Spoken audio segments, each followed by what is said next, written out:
তো আজকে আমি যাব পুজো বাড়িতে ক্যাটারিং করতে। তো সন্ধ্যা হতেই টিকটক স্টাইলে ছাপড়ি কালারের গেঞ্জিটা পরে নিলাম। এরপর বাইকটা বের করে কিছু রাস্তা গিয়ে কেউ আর কাজের স্পট খুঁজে পেল না। কিছুক্ষণ খোঁজাখুঁজির পর ফাইনালি কাজের স্পটে পৌঁছে গিয়ে প্রথমে চেয়ার টেবিলগুলো সেট করে নিলাম। এরপর কাজ শুরু আগে আমাদের মালিক একা একা টিফিন করে নিল, আর তারপর আমিও ছোটবেলার স্কুলের জামাটা পরে রেডি হয়ে গেলাম সার্ভিস করার জন্য।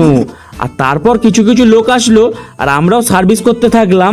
আর আজকে মেনুতে ছিল ফুলকো ফুলকো রাধাবল্লভী, চানা মশলা, পোলাও, আলুর দম, চাটনি, পাঁপড় আর মিষ্টি। এরপর আমরাও সবাই টিফিন করে নিলাম এক এক করে।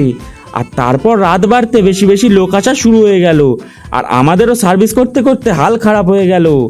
এরপর বাড়ির লোক খেতে বসে গেল, আর আমিও লাস্ট ব্যাচ সার্ভিস করে পোলাও আর আলুর দম নিয়ে সবাই মিলে খেতে বসে গেলাম। আর আমি খাওয়ার পর জানতে পারলাম এটা ছিল কালী পুজোর খাওয়া দাওয়া। তো খাবারটা শেষ করে মাঝরাতে ফাঁকা রাস্তা দিয়ে আমি বাড়ির দিকে যাই। আর তোমরা যেতে যেতে সাবস্ক্রাইব করতে ভুলে যেও না। বাই।